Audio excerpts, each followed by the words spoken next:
ფაშიზმი კი დამარცხდა 45 წელს, მაგრამ ფაშიზმმა სახე იცვალა, ის გახდა უფრო ფერადი, შეიძლება ესე თქვას, ბიოლოგიზმიდან გადავიდა კულტურულ ფაშიზმებზე.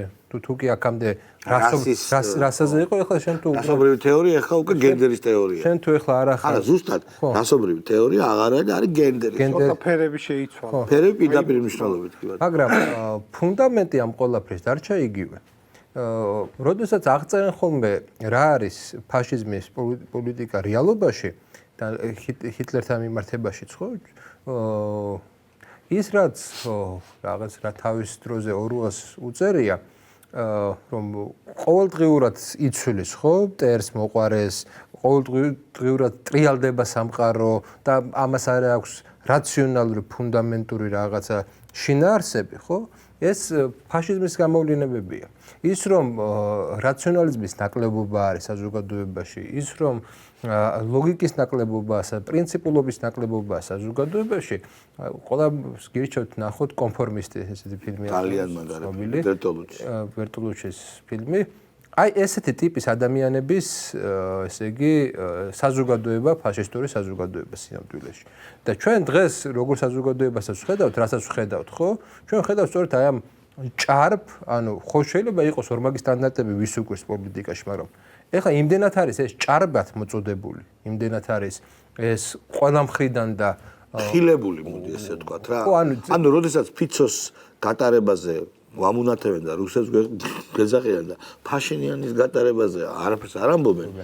სიგიჟეა ჩვეულებრივი რა. ანუ ფაშიზმია ამისთვის შეიძლება არა ეს კარგია და ეს ხო და აქ არის სწორედ ის რომ აი ეს დღე არის ძალიან მნიშვნელოვანი სწორედ იმიტომ რომ ჩვენ გვახსოვდეს რომ რაღაცა პერიოდის განმავლობაში ფაშიზმი დამარცხდა და არ იყო ესეთი სამყარო. ეხლა მოძლიერდა ფაშიზმი, ჩვენ სინამდვილეში მაგას სხვა ტერმინებით აღწერთ, რა თქმა უნდა, მაგრამ იგივე იდენტური ზუსტად არ არის, რაც იყო 30-იან წლებში, მაგრამ ის რაც დღეს კვიდრდება, დამკვიდრდა უკვე, ხო?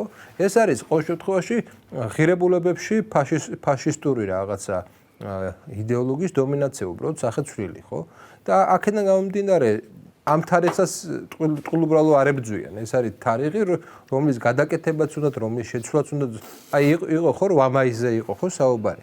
ხო, მოდით აღვნიშნოთ 8 მაისს. 8 მაისს არ აღნიშნეს ფაშიზმის გამარჯვების დღე. მათ სინამდვილეში 8 მაისი და 9 მაისი კი არ აღერბებთ ზოგადად ესეთი. მათ აღელვებთ ის რომ ფაშიზმი 9 მაისი არ იყოს. ფაშიზმზე გამარჯვება არ იყოს. თორე თავისი ის რომ აღენიშნათ ფაშიზმზე გამარჯვება, ხო? მათ უნდა ეთქვათ რომ ჩვენი წინაპრებიც იღებდნენ ამაში მონაწილეობას და ასე შემდეგ. არა, ამას არ ამბობენ ისინი.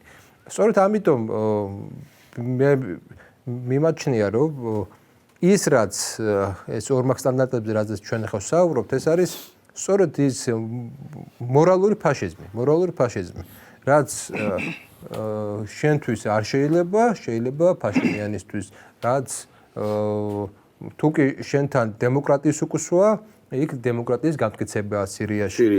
და ასე შემდეგ, არდა სირიაში სულ ახლახანს მოხდა ეთნო წმენდა. გენოციდი რელიგიურ საფუძველზე, მარტო რელიგიურ. ხო, მაგრამ მოხდა. და ემუქრებიან დრუზებს ახლა, ხო?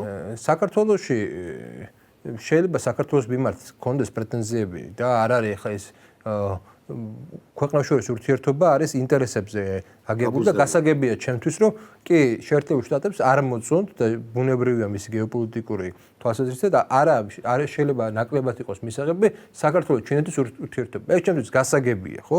მაგრამ როდესაც შენ ქვეყანასთან ურთიერთობაში შედიხარ, შენ უნდა შეთავაზო ამ ქვეყანას რაღაცა უკეთესი, ხო? და შესაბამისად ურთიერთობა არის ინტერესებს შორის თანხმობა.